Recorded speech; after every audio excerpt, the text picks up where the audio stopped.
Hey, it's MKSilverSax back with another Interstellar Rift build. Today we are going to look at a Starfleet-inspired long-range science, research, and production vessel. The design slots somewhere in between the Enterprise D and Voyager with some elements of other starships. So for those of you out there that are considering sending messages in regards to overall design and it not being spot on with something from your favorite show or series, remember that this is a ship inspired, keyword inspired, by the world of Star Trek, and I wasn't set out to recreate anything specifically.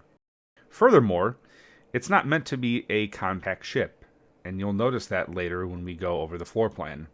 More than anything, it's a ship that dips into the MOU of a fantasy cooperative role-playing niche within the game. Since we're on the topic of size, let's address the elephant, or rather large-sized starship in the room. Yes, this ship is big. Unapologetically massive. That's the point. Aside from the initial build and possibly some future upgrades I might upload, you can feel free to reorganize and re-outfit this ship as you please. You will have the room to do so. In terms of mass, empty, the ship comes in at just a little over 315k. As a healthy build cost, though, so a challenge for some players just starting out in a galaxy might be the fact that it contains over 6100 aluminum, over 3800 Vectronium, and around 1000 crystal Vectronium. Despite all of this, the ship is quick and maneuverable. It has a max impulse or subwarp speed of 445 meters per second and a max turn rate of 0.87. Okay, so let's go ahead and talk about the systems. I attempted to organize the power groups, but the ship seems to run better, at least for me, if everything is just in one category, which is the default all systems group. Therefore, I didn't have to mess around with power transfer boxes or assigning batteries and capacitors for specific systems. Going on to weapons and defenses, the ship has 6 automatic laser turrets, 8 automatic gun turrets, 2 torpedo launchers, a large weapons computer, 4 ammunition hoppers, a large shield generator, and a cyber warfare suite that's conveniently located in the bridge area. I figured that on a ship this size, it makes more sense to have the computer lock on and engage targets rather than spinning a whole ship around to target and fire at enemies. There is also a line of sight check for targeting that helps keep you out of trouble by avoiding friendly fire. Other systems include 1 Datacore Terminal, 4 Datacore expansions, 1 LibraScan. We have 2 oxygen generators in the life support room, as well as 1 thermal extractor. Moving over, we have 1 long-range teleporter, 4 local teleporters for onboard mobility, a medical bay with 3 respawn devices, 4 escape pods, 2 on each side, 2 salvagers and 2 disposals, 1 of each for port and starboard, 2 resource extractors, 2 small refineries, 2 3D printers, 1 gas scoop, 1 cargo teleporter. Going back, we have 1 assembler in engineering. Down a level, we have 6 automatic cargo teleporter relays. Outside of the ship, we have 2 Class 1 ion engines. And in the nacelles, we have 2 Tech 3 Class 1 ion engines. Moving on, some aesthetics include 6 crew/officer quarters, each with a varying paint scheme, just to mix things up. 1 lounge area at the nose of the ship, reminiscent of 10 Forward. And right underneath the bridge, a large captain's suite. When all is said and done, you are rewarded with a great all-in-one ship that can defend itself pretty well and allow you to go on medium to long-range missions. It also gives players and groups the means to satisfy fantastical role-playing and encourages cooperative crew team play. Let's go inside the ship for a walk around, since the editor doesn't do the size of the ship justice. Okay, here we are on the inside of the ship to do a first-person walk-around. We're starting in the back, in between the warp nacelles. If you notice, there's some huge batteries and a bank of batteries in the main corridor. Right now we're going up into the actual warp engine room, or what would be the warp engine room. This is the Tech 3 Class 1 ion engine, and a bank of capacitors on either side of the nacelle. We go ahead and head back down. Jump over the banister. So that was the port side one. There's a starboard side one as well. Now we come into the main engineering room. Moving downstairs, we have the rift generator. It's a medium rift generator with storage for xanthium on either side and a locker to store rift cartridges. We have 4 large hydrogen generators. There's also a lift and a local teleporter. There's the hydrogen tank, large hydrogen tank.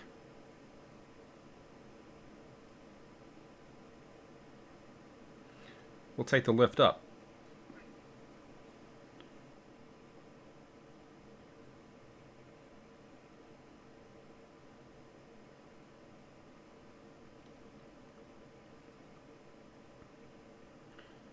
On this level, we have a large shield generator, as well as 2 torpedo launchers and ample storage for torpedoes. In fact, we'll load one on right now. It's a really cool animation. Now we're just going to pop downstairs for a second. Here are the ACTRs, or the automatic cargo transfer or teleporter relays. And ample storage for some heat sinks.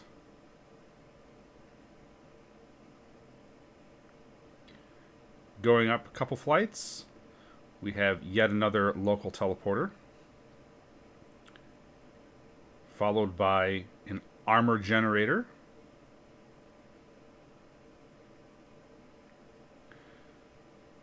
in upper engineering, we also have an assembler.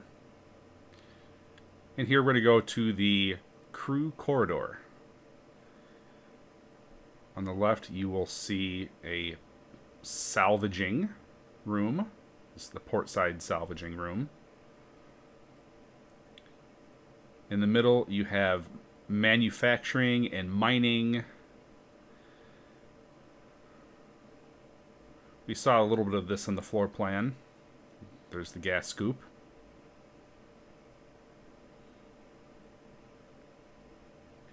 It goes up to a second level where you have a little bit more cargo storage, as well as some lockers that you can keep some of the automation cartridges in if you decide to automate your mining and refining process on board the ship. Just like the other side, there's salvaging and also some escape pods. Here are some of the crew quarters on the starboard side. You'll notice that the paint scheme is different in the rooms. We come forward to the nose of the ship. We have the lounge. Got a fireplace in there. They didn't have anything like a bar, so I had to just place a table. Nice view out of the front of the ship. In fact, you can see the GT station right there.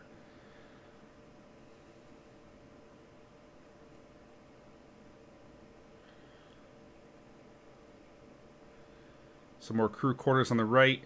In the middle, we have the life support room. with the 2 oxygen generators and the thermal extractor, complete with some heat sinks.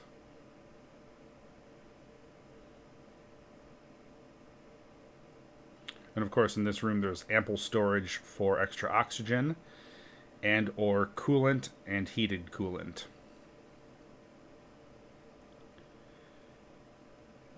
Teleporter and or transporter room. Contains 1 large teleporter. It's the only teleporter on board the ship. Medical bay.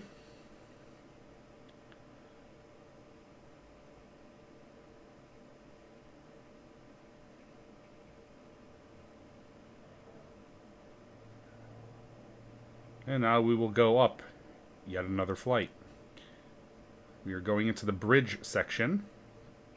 The bridge section contains the captain's quarters, captain's bathroom,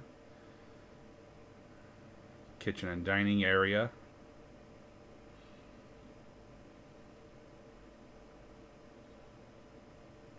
little lounge, fireplace, and of course the captain's bedroom, complete with some storage.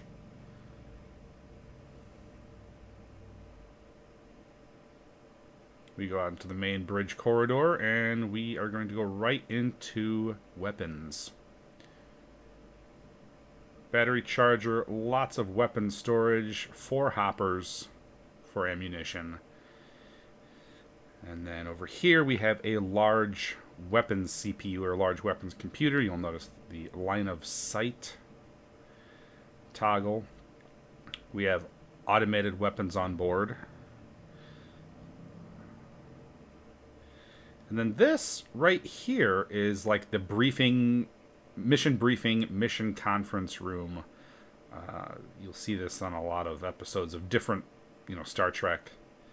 This Liber scan here. All right, go up 1 more flight. This is kind of a locker storage and kind of preparedness atrium. And here's the bridge. Really like the skylighting transponder here. In fact, let me go ahead and change the name. The name of my ship is the USS Lux Spiritus. Spirit of Light. Engineering console.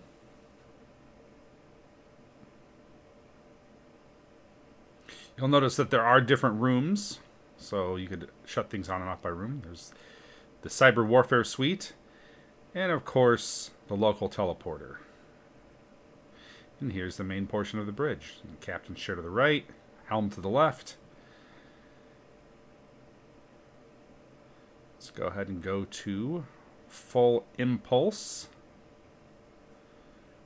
You'll notice it gets up and goes pretty quickly. And we are nearing 450 meters per second. That looks pretty cool. Just as a reminder, if you enjoyed this ship, feel free to hit the like button, subscribe to the channel, check me out on Steam, because I do have quite a few other ships. I shouldn't say quite a few other ships, but I do have a few other ships as well. If you're interested in not only the ships for Interstellar Rift, but for space engineers, feel free to check me out on there. Anyway, thank you very much for joining. We'll see you on the next one. Peace out.